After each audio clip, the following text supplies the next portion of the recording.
Christophe, plus connu à Saint-Jacques sous le nom de Bilou, surnom qui m'avait été affectueusement donné par Karim lors d'un entraînement. On faisait un concours de shoot de loin et puis il avait tenté du milieu de terrain. Il avait dit si je le marque, je t'appellerai Bilou toute ma vie.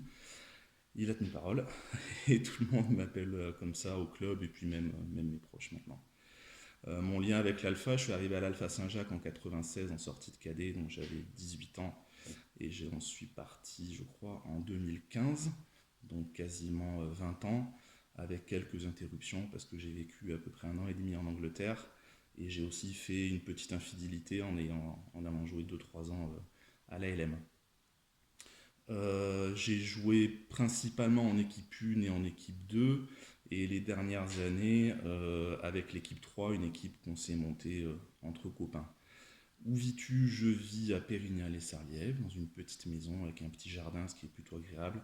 Ça permet de s'aérer un peu malgré le confinement. Comment occupes-tu tes journées? Faut savoir que moi je travaille en banque et ma banque a pris la décision en fait de nous faire travailler une semaine sur trois. Donc en fait on est en espèce de chômage partiel.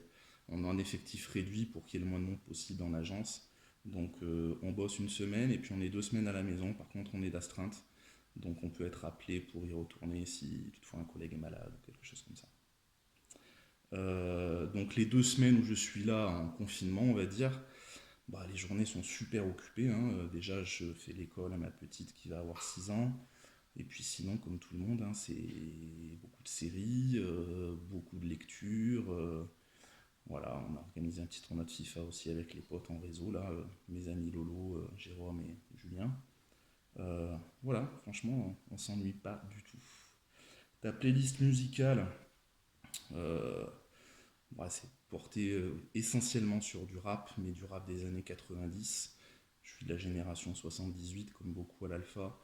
Donc on a été bercé par les mêmes groupes, hein, IAM, NTM, Assassin, La Rumeur, La Clica, tout ça.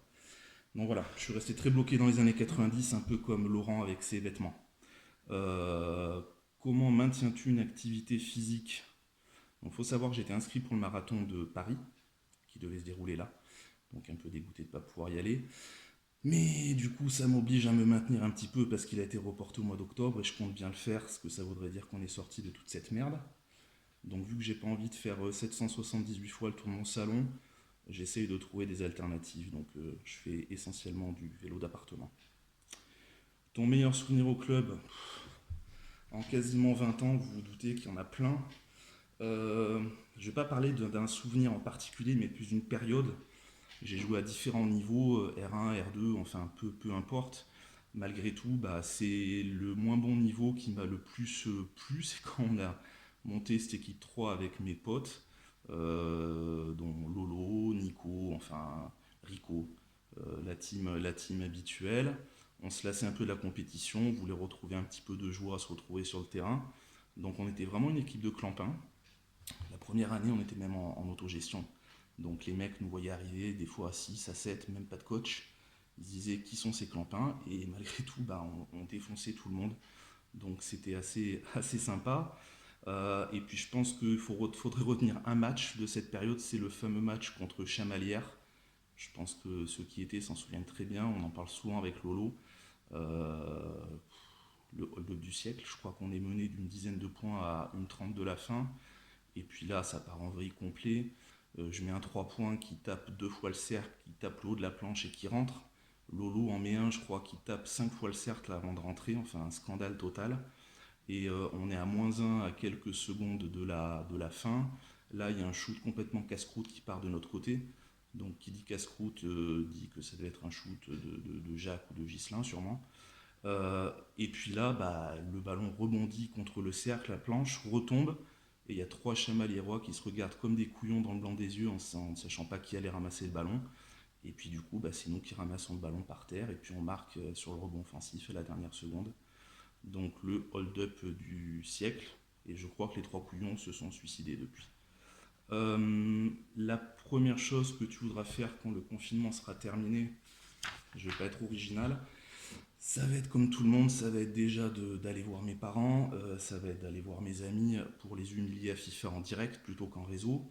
Euh, Puis de reprendre une activité de course à pied, donc j'irai Je ferai tout ça en courant, enfin, sauf pour aller voir Jérôme à Bordeaux, ça fait un petit peu loin. Voilà, voilà. Si, quelque chose que je voudrais faire aussi, et j'en parlais avant que cette merde arrive, je voulais retourner à l'Alpha pour voir un match de la Une, et, parce que je les ai pas vus jouer depuis peut-être 2 saisons, et notamment pour Naïm avec qui j'ai joué en équipe de jeunes. Donc je ferai ça la saison prochaine, c'est promis. Une question pour quelqu'un de l'Alpha, je vais en avoir deux, une pour Rico, même s'il est plus à l'Alpha. Je voulais savoir s'il avait des nouvelles du gamin d'Ambert qu'il avait encastré contre un mur. Donc ça faisait partie des quelques matchs en autogestion. On s'était dit dans le vestiaire, pas de panier facile. Il n'y a pas eu de panier facile, hein, mais sur le contre, je pense que le gamin a perdu toutes ses dents. Voilà, donc j'espère que tout va bien pour lui. Et puis, une petite question à Nico. Nico a passé des années à l'entraînement à essayer de me contrer sans jamais y arriver. Donc voilà, j'aimerais savoir comment il vit cette frustration. Et je t'embrasse très fort, Nico. Un dernier mot, il va y en avoir deux, un léger puis un peu plus sérieux. Le léger, ça va être déjà de faire un gros bisou à l'Alpha Saint-Jacques, de remercier le club par rapport à ce qu'il est en train de faire aujourd'hui, parce que sportivement c'est énorme. En termes de communication, ce que fait Audrey est super aussi, cette initiative en est la preuve. Et puis les remercier de tous les gens que j'ai pu connaître grâce au club. Voilà, des gens formidables, l'ancienne génération, les Michel Paulet, les Cécile, Denis Pagès, dans la nouvelle génération, bien sûr, les Jacques, les Francis, les frères Huet, les frères Laplanche, euh, enfin, voilà, les frères Leroy. Je vais en oublier plein, évidemment, mais plein de gens que j'aimerais revoir, et, voilà, avec grand plaisir. Et le dernier mot un peu plus sérieux, c'est plus par rapport à ce qui se passe actuellement. Je vais pas être original, mais un gros message de soutien au personnel soignant qui est en première ligne. Euh, une pensée aussi pour ceux qui sont en seconde ligne, dont on parle un petit peu moins, les caissiers, les caissières, les éboueurs, les facteurs, les banquiers, les livreurs, les routiers, tout ça. Et puis une pensée pour des gens dont on ne parle absolument jamais, et on en parle encore moins aujourd'hui, ce sont les SDF. C'est un sujet qui me tient un petit peu à cœur. Et là voilà, c'est n'importe quoi. J'ai même vu qu'il y en avait qui se faisaient aligner par les gendarmes parce qu'ils n'avaient pas de dérogation à être dans la rue. Donc voilà, c'est des gens que l'on méprise encore un peu plus aujourd'hui. En fait, ce mot est plus pour tous ceux qui se plaignent du confinement. Moi, j'ai pas mal de collègues qui me disent oh, on trouve le temps long, on s'ennuie. J'ai envie de te dire, bah, ferme ta gueule, quoi. Et un peu de respect pour les gens qui se sacrifient pour toi, qui passent 16 heures au boulot pour toi. Et dis-toi aussi qu'il y a des gens qui dorment dans la rue et qui rêveraient d'être confinés. Voilà. Allez, peace, prenez soin de vous.